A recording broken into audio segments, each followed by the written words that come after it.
제8강으로서 법률 행위에 이해하지 않은 부동산 물권 변동과 등기 청구권 문제에 대해서 보겠습니다. 먼저 법률 행위에 이해하지 않은 부동산 물권 변동에 대해서 보면은 우리 민법 186조는 성립요건주의를 취해서 법률 행위에 의한 부동산 물권 변동인 경우에는 물권 행위와 더불어 등기까지 해야 물권 변동이 일어난다고 했습니다. 그런데 법률 행위에 의하지 않은 부동산 물권 변동의 경우에서는 187조에서 규정하는데 이러한 경우에는 등기 없이도 물권 변동이 일어난다라고 규정하고 있습니다. 즉 우리 민법 187조를 보면은 상속, 공용징수, 판결, 경매, 기타 법률의 규정에 의한 부동산에 관한 물권의 취득은 등기를 요하지 아니한다. 그러나 등기를 하지 아니하면 이를 처분하지 못한다라고 규정하고 있습니다. 이에 따라서 법률 행위에 의하지 않은 부동산 물권 변동인 경우에는 등기를 하지 않아도 물권 변동이 일어난다고 하겠습니다. 그러나 주의할 것은 187조에서는 법률의 규정에 의한 부동산 물권 변동이라고 하지만은 실질적으로 법률 행위에 의하지 않은 부동산 물권 변동이라고 하는 것이 타당하겠습니다. 왜냐하면 법률의 규정에 의한 물권 변동은 법률 행위에 의하지 않은 물권 변동의 한 모습에 지나지 않기 때문입니다. 그러면은 이 법률 행위에 의하지 않은 부동산 물권 변동인 경우에서는 왜 등기 없이도 그 물권 변동을 일어나는 것으로 할까요? 그 이유를 보면은 바로 등기에 불가능, 정책적 고려, 법적 공백 상태의 방지 등 여러 가지 이유를 들 수 있겠습니다.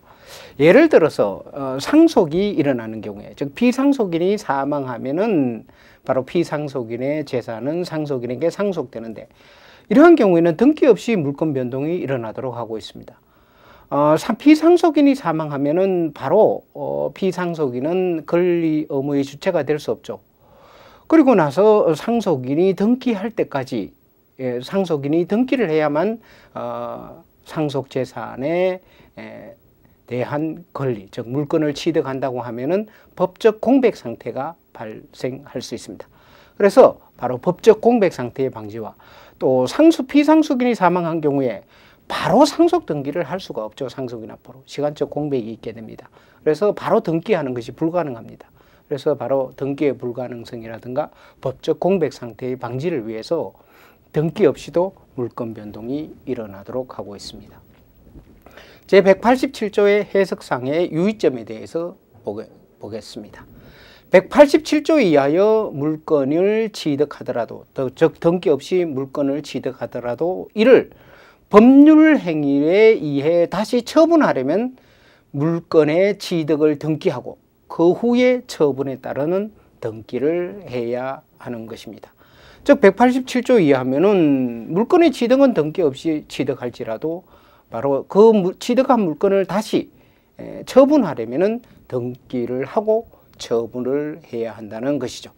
이에 따라 187조의 단서의 이러한 규정은 바로 다시 말하면 등기하고 처분하도록 하고 있는데 이것은 바로 부동산 물권자의 처분권의 제한의 모습이라고 할 수 있습니다. 따라서 이 처분 금지를 위반하여 취득한 물건을 등기하지 않고 처분하면 그 처분은 무효가 되겠습니다. 그러나 주의할 것은 이에 대해서는 상당한 예외가 학설 판례에 의해서 인정되고 있다는 것입니다. 예를 들어 보면은 상속인이 상속부동산을 등기함이 없이 양도한 경우입니다. 이런 경우에 상속인이 피상속인에게서 상속된 물건을 자기 앞으로 등기하고 그 다음에 제3자에게 처분해야 하죠. 이것이 원칙인데 상속인 앞으로 등기하지 않고 피상속인에서 바로 양수인에게로 이전 등기하는 경우가 있습니다. 이런 경우에 우리 판례는 이러한 이전 등기는 유효하고 물권 변동도 일어난다라고 하겠습니다. 이것은 하나의 중간 생략 등기의 모습을 가지고 있죠. 그 다음에 건물의 신축 시 보존 등기를 하지 않고서 양도한 경우, 이런 경우에 양도의 명의로 바로 보존 등기를 하더라도 그것은 유효하다라고 하고 있습니다. 그 다음에 법률 행위의 무효 취소 또는 해제 등으로 물건이 복귀하는 경우에 후에 유효한 법률 행위가 다시 있게 되어서 무효 등기를 유용하는 경우 이를 인정하고 있습니다. 그래서 187조 단서 규정에 대한 상당한 예외가 인정된다는 것에 주의를 해야겠습니다. 그 다음에 187조의 적용 범위에 대해서 보겠습니다. 187조는 물건의 취득의 경우에만 187조가 적용된다라고 하고 있는데, 이는 물건의 취득뿐만 아니라 법률의 규정에 의한 물건의 소멸까지도 포함된다고 하겠습니다. 예를 들어서 용익물건의 존속기간의 만료에 의한 소멸, 이런 경우에 용익물건, 즉 지상권의 존속기간이 만료하면 지상권은 당연히 소멸하죠. 이때는 지상권 등기에 말소 등기 없이도 당연히 지상권은 소멸한다고 하겠습니다. 187조가 적용되는 경우를 보면은 첫째 상속, 공용징수, 둘째 공용징수, 셋째 판결, 넷째 경매, 다섯째 기타 법률의 규정에 의한 경우입니다. 이에 대해서 좀 더 자세히 보겠습니다. 먼저 상속을 보면은 상속에 의해 부동산 물건 변동이 일어나는 시기는 피상속인이 사망하는 순간입니다. 즉 비상속인이 사망하는 순간에 상속인에게로 바로 물건 변동이 일어나겠습니다. 즉 피상속인이 가지고 있던 부동산 물건은 피상속인이 사망하는 순간에 법률상 당연히 상속인에게 이전되겠습니다. 여기서 상속이라고 규정하고 있는데, 이때는 포괄성계 일반에도 바로 이 187조가 적용되겠습니다. 두 번째 공용징수입니다. 공용징수란 공익사업을 위하여 국민의 특정 재산권을 법률의 힘에 의해서 강제적으로 취득하는 경우를 말합니다. 이 공용징수는 협의수용 또 재결수용 이렇게 나누어 볼 수가 있죠. 그러면 언제 물권 변동이 일어나느냐? 바로 협의수용은 협의에서 정하여진 시기에, 그리고 재결수용은 보상금 지급을 정지 조건으로 하여 재결해서 정한 수용 시기에 물권 변동이 일어나게 되겠습니다. 그리고 공용징수의 법적 성질은 원시취득이지만 실제 등기는 이전 등기의 형식에 의하겠습니다. 그 다음에 판결의 경우를 봅시다. 판결의 확정으로 권리 변동이 일어나는 판결은 형성 판결뿐입니다. 즉 판결에는 확인 또 형성 또 확인 판결, 형성 판결 등이 있지만 이때 판결은 형성 판결만이 해당되겠습니다. 그리고 주의할 점은 민사소송법에 의한 하해조서나 인락조서가 작성된 경우에도 그 내용이 당사자의 법률관계의 형성에 관한 경우에는 그 조서도 187조가 말하는 판결에 포함되겠습니다. 판결에 의해서 물권 변동이 일어나는 시기는 판결이 확정된 때가 되겠습니다. 그 다음에 경매에 대해서 보겠습니다. 경매는 사인 사이에 행해지는 사경매와 또 국가기관이 행하는 공경매가 있습니다. 이 187조가 말하는 경매는 바로 공경매를 의미하게 되겠습니다. 그래서 이때 공경매는 바로 민사집행법상의 경매나 또 국세징수법에 의한 공매, 이런 것이 여기서 말하는 경매에 해당되겠습니다. 경매의 경우에 있어서는 물권 변동이 일어나는 시기는 경락인이 경락대금을 완납한 때입니다. 그 다음에 다섯 번째로 기타 법률의 규정에 의한 물권 변동을 보면 이때 법률이라고 하고 있는데, 이때 법률은 본래적 의미의 법률뿐만 아니라 간섭법도 포함된다라고 하겠습니다. 법률에 의한 물권, 법률의 규정에 의한 물권 변동의 예를 좀 더 자세히 보면은 첫째, 물건의 생성, 소멸 또는 정감입니다. 예를 들어서 신축 건물의 소유권 취득의 경우에는 등기함이 없이도 이런 경우에 건물이 완성된 경우에 소유권을 취득하죠. 그래서 법률의 규정에 의한 물권 변동으로서 등기를 요하지 않고 물건을 취득하겠습니다. 그 다음에 법정지상권의 취득, 또 간섭법상의 법정지상권의 취득, 이런 경우에도 등기 없이 이러한 법정지상권, 간섭법상의 법정지상권을 취득한다고 하겠습니다. 그 다음에 법정저당권의 취득도 마찬가지입니다. 그 다음에 용익물건의 존속기간의 만료에 의한 소멸. 자, 용익물건은 이런 경우에 존속기간이 만료하면 용익물건에 대한 말소 등기 없이도 물건은 소멸합니다. 그래서 법률의 규정에 의한 물권 변동으로서 등기를 요하지 않습니다. 그 다음에 피담보채권의 소멸에 의한 저당권의 소멸, 이런 경우에도 등기 없이 바로 저당권은 소멸하겠습니다.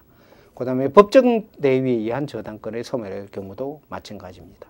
그 다음에 혼동에 의한 물건의 소멸, 이런 경우에도 등기 없이 물건은 소멸합니다. 그 다음에 소멸시효에 의한 물건의 소멸, 그다음에 법률 행위에 무효 취소 등에 의한 물건의 복귀, 이런 경우에도 등기 없이 물건 변동이 일어나겠습니다. 물론 법률 행위에 무효에 의한 물건의 복귀, 이런 경우에는 물건 행위의 유인론의 입장에 의할 때 그렇죠. 물건 행위의 유인론이라는 것은 채권 행위가 실효되면은 이에 따라서 물건 행위도 실효되고, 이미 이전되었던 물건은 당연히 원소유자에게 복귀한다라는 것이 됩니다. 그래서 물건 변동, 등기 없이도 물건 변동이 일어난다고 하겠습니다. 그 다음에 187조의 원칙에 대한 예외가 있습니다. 즉 부동산 물건의 점유취득시효의 경우죠. 즉 법률 행위에 의하지 않은 부동산 물건 변동에는 등기를 요하지 않는다는 원칙에 대해서 하나의 예외가 인정되고 있습니다. 즉 법률 행위에 의하지 않은 부동산 물건 변동에는 등기를 요하지 않고 물건 변동이 일어난다라는 것인데, 여기에 대해서는 하나 예외가 인정된다는 것입니다. 바로 이게 점유취득시효의 경우에 해당됩니다. 우리 민법은 바로 점유취득시효를 규정하는데, 20년간 부동산을 점유한 자는 등기함으로써 소유권을 취득한다라고 하고 있습니다. 그래서 이런 경우에 등기를 시효 취득의 요건으로 규정하고 있음으로써 187조의 예외를 인정한다라고 하겠습니다. 그 다음에 그래서 법률 행위에 의한 법률 행위에 의하지 않은 부동산 물건 변동에 대해서 봤습니다. 그 다음에는 등기 청구권의 문제를 보겠습니다.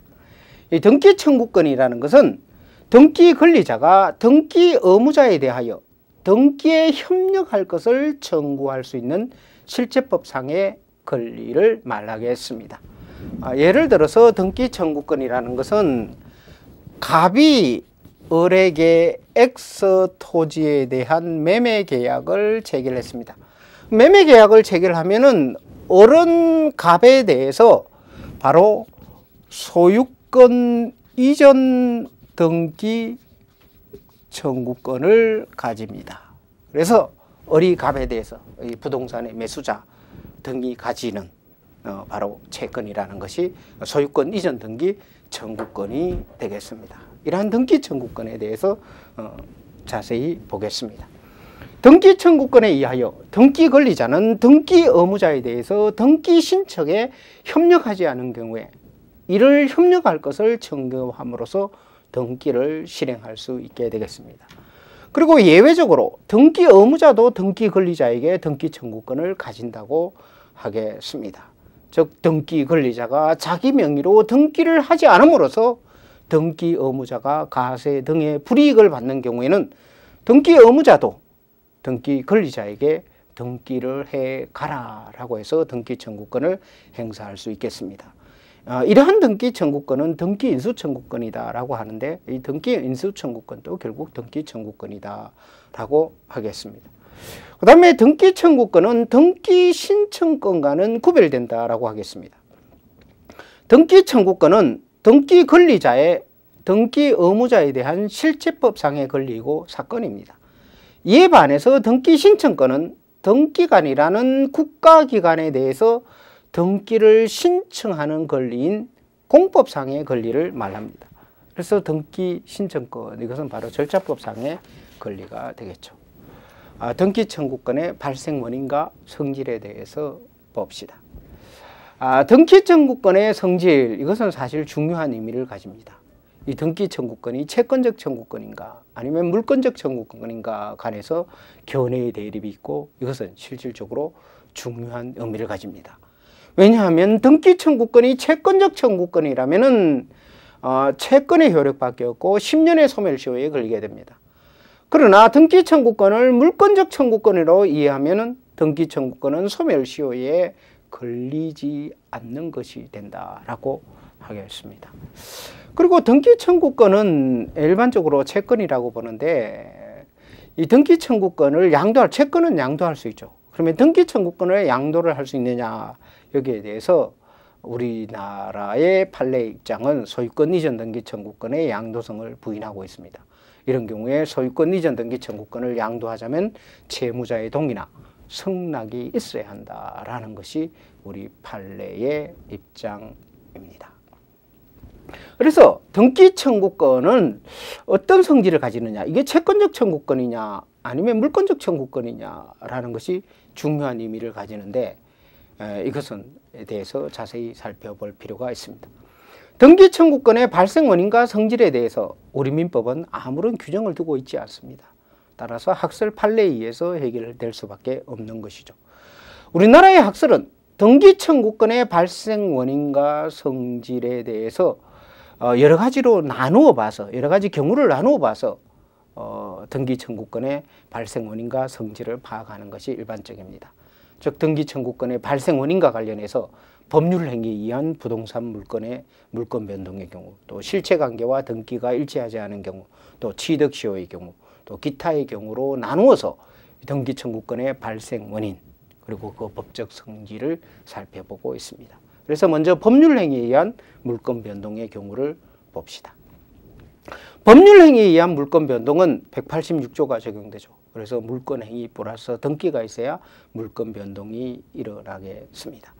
이때 등기 청구권의 발생 원인은 무엇이고 또 그 성질을 어떻게 파악할 것인가 라는 것이 문제가 되겠습니다.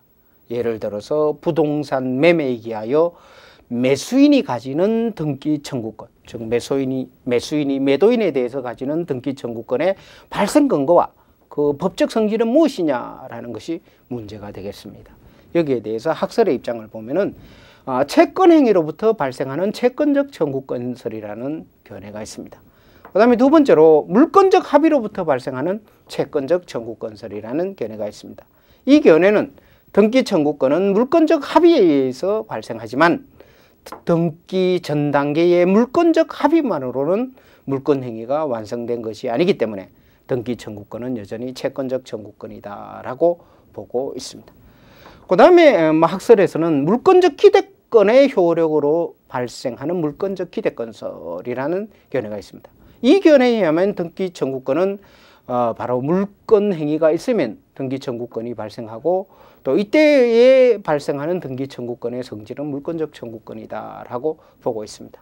그러나 우리나라의 학설의 주류적인 입장은 주로 등기 청구권은 법률 행위에 의한 물권 변동의 등기 청구권은 이 채권 행위로부터 발생하는 채권적 청구권설로 이해하고 있습니다. 그럼 우리 판례는 어떻게 보느냐?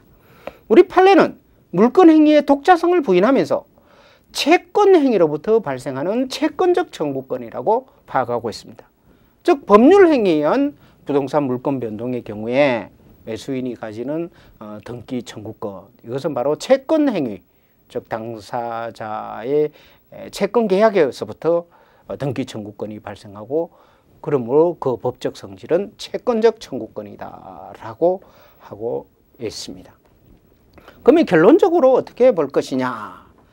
이 등기 청구권은 채권 행위에서 발생하고, 예를 들어서 부동산 매매 계약의 경우에는 매매 계약에서 발생하고 그 법적 성질은 채권적 청구권으로 파악하는 것이 타당하다라고 하겠습니다. 그런데 이 등기 청구권을 이제 채권적 청구권으로 파악하는 경우는 결국은 10년의 소멸시효에 걸리지 않느냐라는 문제와 관련이 되죠. 근데 이 문제와 관련해서 여러 가지 복잡한 문제가 발생합니다. 이에 대해서는 등기 청구권과 소멸시효를 보면서 자세히 설명하도록 하겠습니다. 그 다음에 실체관계와 등기가 일치하지 않은 경우가 있습니다. 예를 들어서 갑이 X 토지에 대해서 소유권을 가지고 있는데 을이 위조 문서에 의해서 자기 앞으로 등기, 소유권 이전 등기를 했습니다. 그러면 이러한 을의 등기는 실체관계와 등기가 일치하지 않는 경우죠. 이런 경우에 갑은 을에 대해서 당연히 을의 등기에 대해서 말소 등기를 청구할 수가 있겠습니다. 즉 이러한 경우에 있어서 비명의의 등기를, 즉 을 명의의 등기를 말소하기 위해서는 등기 청구권이 인정되어야 하고, 이때 갑의 을에 대한 등기 청구권은 물권의 효력으로서 발생하는 일종의 물권적 청구권이다라고 하겠습니다. 즉 실체관계와 등기가 일치하지 않은 경우에 등기 청구권의 발생 원인은 바로 물권의 효력으로부터 발생하고 그 법적 성질은 당연히 물권적 청구권이라고 보아야 하겠습니다. 이에 대해서는 학설과 판례가 일치되어 있습니다. 그 다음에 취득시효의 경우를 봅시다. 자, 점유취득시효의 경우에는 20년간 소유의 이사로 평온 공연하게 점유한 자는 등기함으로써 소유권을 취득할 수 있습니다. 이때 등기 청구권의 발생 원인과 성질이 문제가 되는 것이죠. 여기에 대해서 우리 판례는 점유취득시효의 등기 청구권은 채권적 청구권으로 보고 있습니다. 즉 우리 판례는 소유권 시효 취득 기간의 만료로 소유권 취득의 효력은 바로 발생하지 않고 바로 취득 시효를 원인으로 하여 등기 청구권만이 발생한다고 보고 있습니다. 그래서 점유 취득 시효의 경우에 있어서 이 등기를 시효 취득자가 등기를 구할 수가 있는데 이때 등기 청구권은 채권적 청구권이다라고 우리 판례는 보고 있습니다. 그 다음에 기타의 경우를 보면 자, 부동산 임차권의 경우, 자, 부동산의 임대차에 있어서 임차인은 임대인에 대해서 부동산 임차권의 등기 청구권을 행사할 수 있습니다. 이 부동산 임차권의 등기 청구권이 채권적 청구권이냐라는 것이 문제가 되는데 여기에 대해서 채권적 청구권이다라고 보고 있습니다. 그 다음에 부동산 판매권의 경우가 있는데 이때 등기 청구권은 당사자 사이의 계약에 의해서 발생하고 그 성질은 채권적 청구권이라고 봐야 할 것입니다. 그 다음에 부동산 공사 수급인의 저당권 설정 청구권이 있습니다.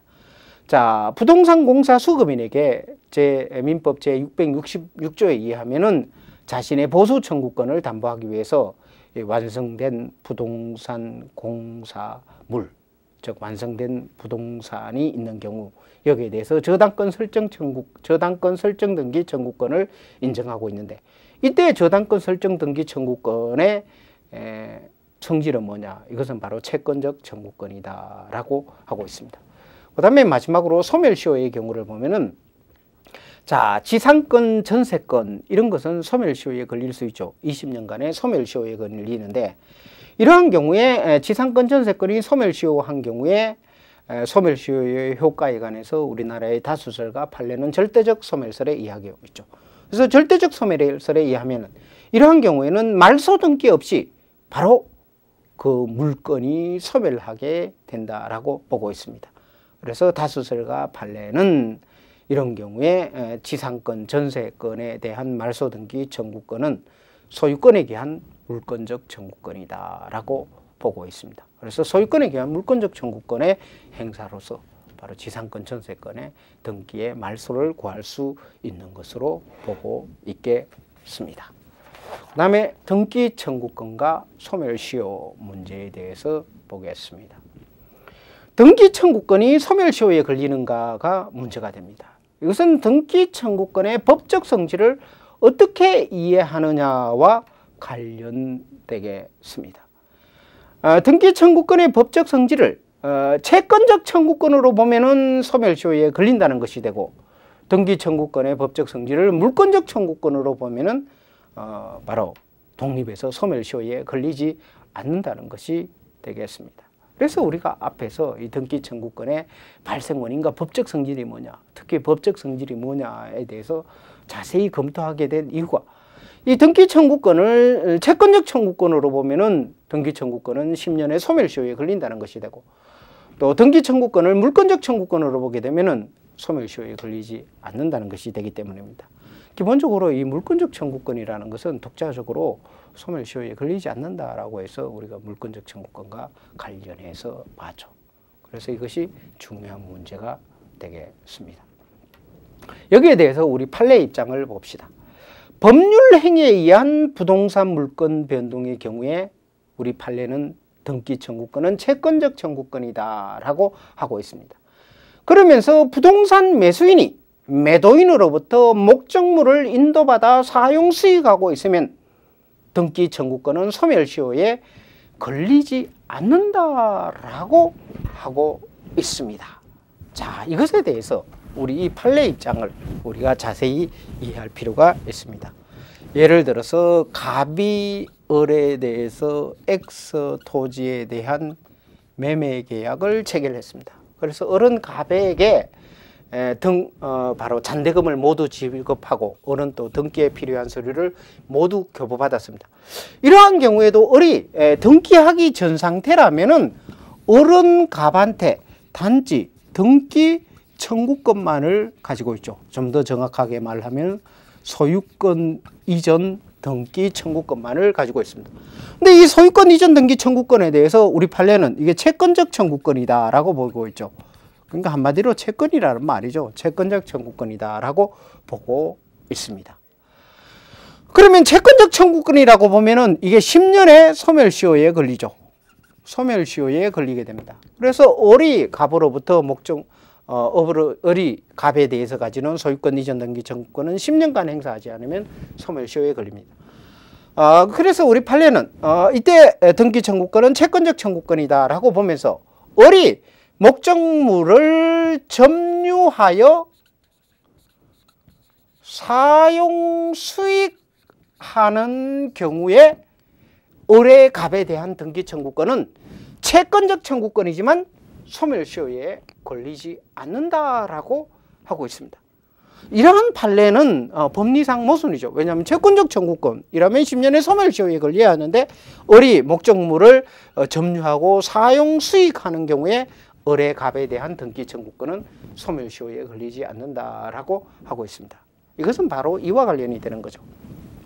예를 들어서 갑이 을에 대해서 X 토지를 매매하고 을은 바로 잔대금을 지급하고 등기에 필요한 서류를 모두 교부받았습니다. 근데 을이 등기를 하지 않았습니다. 등기를 하지 않은 상태에서 10년이 경과되었다라고 합시다. 자, 이런 경우에 갑이 을에 대해서 뭐라고 하느냐? 을의 등기 청구권은 10년의 소멸시효에 걸렸다라고 하면서 갑은 을에 대해서 을이 점유하고 있는데 을의 점유에 대해서 바로 물권적 반환 청구권을 행사하는 경우입니다. 이런 경우에 우리 판례는 이런 경우에 갑의 을에 대한 물권적 반환 청구권을 인정하지 않으면서 을이 목적물, 을 X 토지를 점유하고 사용 수익하고 있으므로 을의 등기 청구권은 비록 채권적 청구권이지만 10년의 소멸시효에 걸리지 않는다라고 하고 있는 것입니다. 그럼 우리 판례는 왜 이런 경우에 을의 등기 청구권, 즉 을이 목적물을 점유하여 사용 수익하고 있는 경우에 등기 청구권은 소멸시효에 걸리지 않는다라고 하고 있느냐? 우리 판례에서는 이렇게 설명하고 있습니다. 시효제도의 존재 이유에 비추어 매수인이 권리 위에 잠자는 자로 볼 수 없고 또 이러한 경우 매도인 명의를 보호하기보다는 매수인의 사용 수익 상태를 더욱 보호해야 한다라고 하면서 을의 등기 청구권은 소멸시효에 걸리지 않는다고 하고 있습니다. 그 다음에 나아가 우리 판례는 부동산 매수인이 목적 부동산을 인도받아 사용 수익하고 있는 상황에서 다른 사람에게 그 부동산을 처분하고 점유를 승계해 준 경우에도 이런 경우에도 이 등기 청구권은 소멸시효에 걸리지 않는다라고 하고 있습니다. 이런 경우에 을이 등기하지 않은 상태에서 어떻습니까? 이 병에게 X 토지에 대해서 양도 계약을 하고 병한테 점유의 승계를 해줬습니다. 이런 경우에 또 을의 등기 청구권은 소멸시효에 걸리지 않는다라는 입장에 있습니다. 이것은 바로 이런 경우에 을은 그 부동산을 계속 스스로 사용 수익하고 있는 경우와 특별히 다르지 않다라고 보면서 이 등기 청구권은 소멸시효에 걸리지 않는다라고 하고 있습니다. 그래서 우리 판례는 기본적으로 이 등기 청구권, 즉 법률 행위에 의한 부동산 물권 변동의 경우에 등기 청구권의 법정 성질은 채권적 청구권이다라고 보면서 을이 목적물을 점유하여 사용 수익하는 경우에 등기 청구권은 10년의 소멸시효에 걸리지 않는 것으로 보고 있습니다. 그러면은 우리 판례가 왜 이런 판례가 나왔는가에 대해서 한번 이해해 볼 필요가 있습니다. 즉 우리 판례는 이런 경우에 을이 목적물을 점유하여 사용 수익하는 경우에 을의 등기 청구권, 소유권 이전 등기 청구권은 소멸시효에 걸리지 않는다라고 하고 있습니다. 그러면 왜 이런 판례가 나오게 됐느냐라는 배경을 이해하고 이 판례의 당부에 대해서 살펴보도록 하겠습니다. 이것은 바로 우리 민법에 있어서 우리 민법이 이 의사주의에서 형식주의로 바뀐 관계를 이해해야 하겠습니다.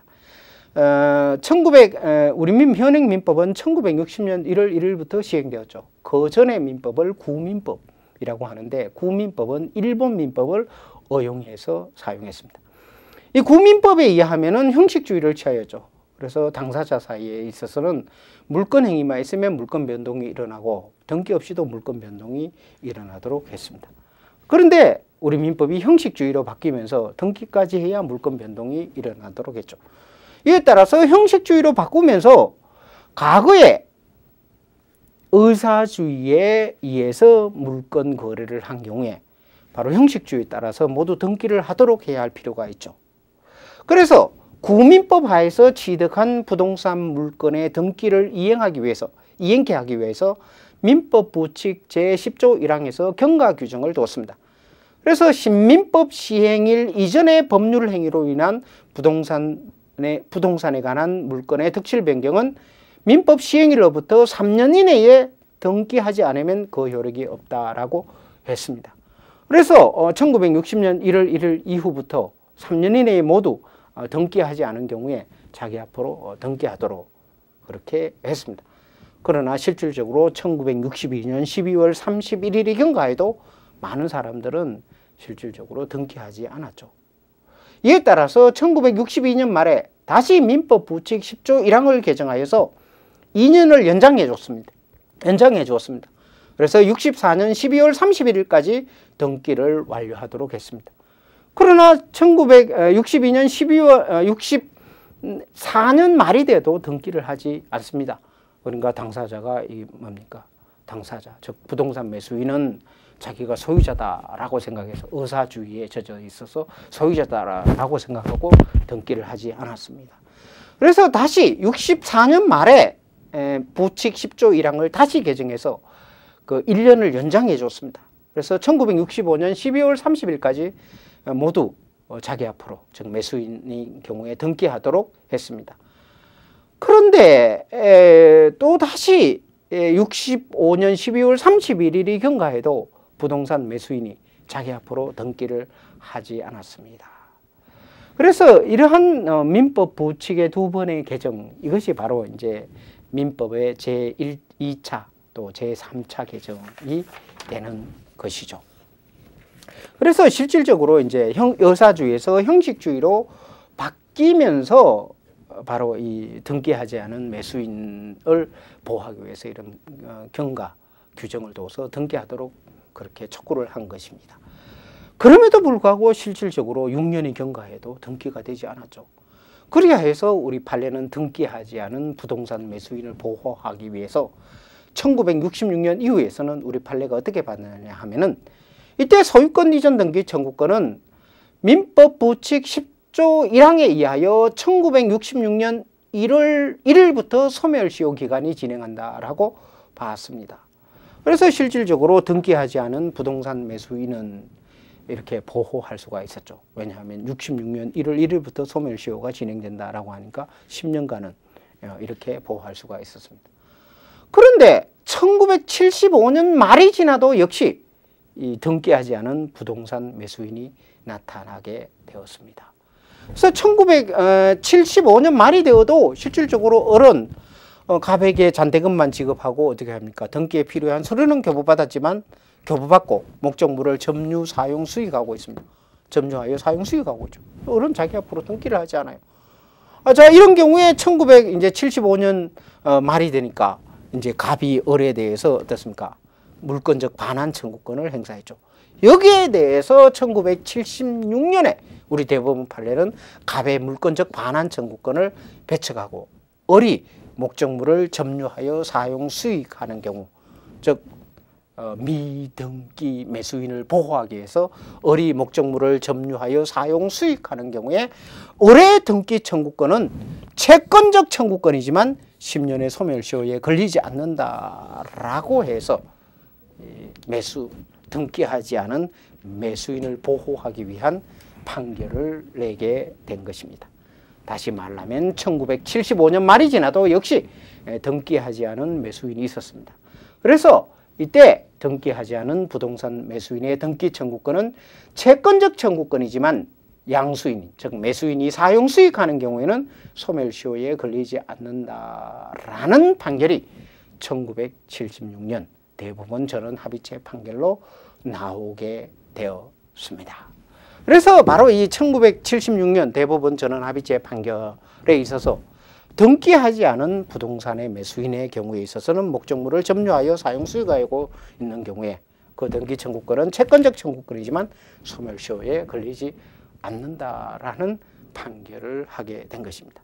그래서 1976년도 대법원 전원합의체 판결을 잘 이해하기 위해서는 우리가 왜 이런 판결이 나오게 됐는가라는 배경을 이해해야 한다는 것이죠. 앞에서 설명했듯이 바로 이런 판결이 나오게 된 배경은 한국 사람들은 의사주의, 즉 등기하지 않아도 물건을 취득한다라는 그런 의사주의에 오랫동안 간행에 젖어 있다가 우리 민법이 제정되면서 형식주의로 바뀌면서 형식주의에 쉽게 적응하지 못해서 이러한 판결이 나오게 되었다라고 하겠습니다. 그러면은 이러한 대법원 판결에 대해서 학설의 입장은 어떠냐? 이 학설의 입장은 조금 이론 구성을 달리해서 등기하지 않은 부동산 매수인을 보호할 수 있지 않나라고 하고 있습니다. 첫째 입장을 보면은 이론 구성을 달리해서 이 등기하지 않은 부동산 매수인을 보호하고 또 매도인의 이 물권적 반환 청구권을 부인할 수 있다는 것입니다. 첫 번째 견해를 보면 로마법상 인정되던 매각되어 인도된 물건의 항변의 법리를 이용할 수 있다는 것입니다. 이 견해는 등기 청구권은 채권적 청구권으로 소멸시효에 걸리지만 등기 권리자가 목적물을 점유하고 있는 경우에는 점유취득시효의 규정에 의하여 매수인을 보호할 수 있다는 것입니다. 다시 말하면 등기 청구권은 10년의 경과로 소멸시효한 후에 매도인이 매수인에게 물권적 반환 청구권을 행사하면 매수인은 로마법상 인정되었던 매각되어서 인도된 물건에 항변을 해서 물건의 반환을 거절하고 다시 10년이 경과한 후에는 점유취득시효를 주장해서 등기 청구권을 행사할 수 있다는 법리입니다. 그 다음에 두 번째로 이 물권적 기대권론에 의해서 우리 판례를 좀 더 쉽게 설명할 수 있다는 입장이 있습니다. 이 법률 행위로 인한 부동산 물권 변동의 등기 청구권은 물권적 기대권으로부터 발생하는 일종의 물권적 청구권으로 보자는 견해입니다. 즉, 이 등기 청구권을 물권적 기대권에 의해서 발생하는 물권적 청구권으로 보게 되면은 이때 등기 청구권은 당연히 소멸시효에 걸리지 않는다라고 봐서 판례의 태도를 쉽게 설명할 수 있다는 입장이 되겠습니다. 그 다음에 세 번째로 이 매수인은 정당한 점유자로서 보호된다는 것입니다. 즉 213조 단서가 적용된다는 것입니다. 자, 매매계약 시에 매도인은 매수인에 대해서 재산권 이전 의무가 있죠. 또 당연히 매수인은 매도인에 대해서 목적물 인도 청구권을 가집니다. 그래서 매수인이 목적물 인도 청구권을 행사해서 매수인이 등기하지 않은 매수인이 목적물을 점유하는 것은 즉 매수인이 목적물을 점유하고 있는 경우 이때 점유는 213조 담서에 점유할 권리를 가지는 자의 점유라는 것입니다. 그래서 매수인이 등기하지 않고 매수인이 목적물을 점유하는 것은 당연히 213조 단서에 점유할 권리를 가지는 자의 점유고 여기에 대해서 매도인은 매수인에게 물권적 반환 청구권을 행사할 수 없다는 것입니다. 즉 매도인의 반환 청구권은 부인되어야 하고